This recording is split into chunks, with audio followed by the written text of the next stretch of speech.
સુરતમાં બેફામ ડ્રાઇવિંગ કરી અકસ્માત સર્જી બે સગા ભાઈઓનો જીવ લેનાર આરોપીની આખરે ધરપકડ કરી લેવામાં આવી છે. સુરતમાં 7મી ફેબ્રુઆરીએ એક યુવતી અને 7 યુવકોએ એક ફાર્મ હાઉસમાં દારૂની પાર્ટી કરી હોવાનું સામે આવ્યું છે. દારૂની પાર્ટી કર્યા બાદ યુવતીનું વાહન બગડી જતા નબીરો અને અન્ય 2 યુવકો જ્યારે યુવતીને તેના ઘરે મૂકવા જતા હતા ત્યારે અકસ્માત સર્જ્યો હતો. કારમાં પાછળની સીટ ઉપર સવાર જયમેશ નામનો આરોપી શનિવારે જ ઝડપાઈ જતા પોલીસ સમક્ષ પોપટ બની ગયો હતો અને ફાર્મ હાઉસમાં દારૂની પાર્ટી કરી હોવાની કબૂલાત પણ કરી લીધી હતી. ત્યારબાદ પોલીસે કીર્તનનું લોકેશન ટ્રેસ કરતા તે રેલવે સ્ટેશન નજીક હોવાનું જાણવા મળતા પોલીસે ત્યાં પહોંચી તેને દબોચી લીધો હતો. હિટ એન્ડ રનની ઘટનાને અંજામ આપનાર મુખ્ય આરોપી કીર્તન ઝડપાયા બાદ મીડિયા સમક્ષ આવતા બંને હાથ જોડી અને મીડિયા સમક્ષ ઉભા રહ્યા હતા અને રડવાનું શરૂ કરી દીધું હતું. મીડિયાના કેમેરા સમક્ષ મૌન રહીને કોઈ પણ પ્રશ્નનો ઉત્તર આપ્યા વિના બંને હાથ જોડીને રડતા ઉભા રહ્યા હતા. ઘટનાને અંજામ આપવાનું કોઈ દુઃખ ચહેરા ઉપર દેખાતું ન હતું, પરંતુ જાણે માત્ર સહાનુભૂતિ મેળવવા માટે ડ્રામા કરતા હોય તેવું દેખાઈ આવતું હતું. ઘટના અંગે પ્રશ્ન પૂછવાનો મીડિયા પ્રયાસ કર્યો, પરંતુ તે કોઈ ઉત્તર આપતું ન હતું.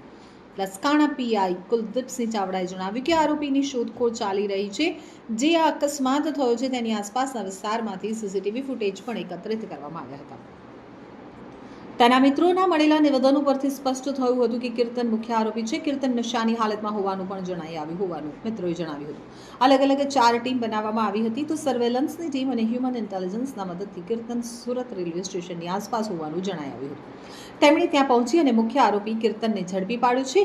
હવે આરોપીનું મેડિકલ તપાસ માટે લઈ જવામાં આવશે. તો ફાર્મ હાઉસમાં એક યુવતી અને 7 જેટલા યુવાનો દ્વારા દારૂની પાર્ટી કરવામાં આવી હતી.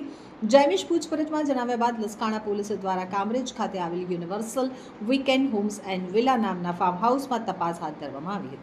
જોકે ફાર્મ હાઉસ બંધ હોવાનું જાણવા મળ્યું હતું. આ 7 યુવાનો સાથે આવેલી એક યુવતી પણ વરાછા વિસ્તારની અને નોકરી કરી રહી છે. ઘરેથી નોકરી ઉપર જવાનું કહી અને નોકરી ઉપર કંઈ કામ હોવાનું કહી આ યુવાનો સાથે તે પાર્ટી કરવા ગઈ હતી. લસકાણા પોલીસ દ્વારા ઝડપાયેલા જયમેશ સામે દારૂ પીધેલાનો કેસ કરવામાં આવ્યો છે. આ સાથે જ તેમની સાથે ફાર્મ હાઉસમાં પાર્ટી કરનાર અન્ય યુવકોની પણ શોધખોળ કરવામાં આવી છે.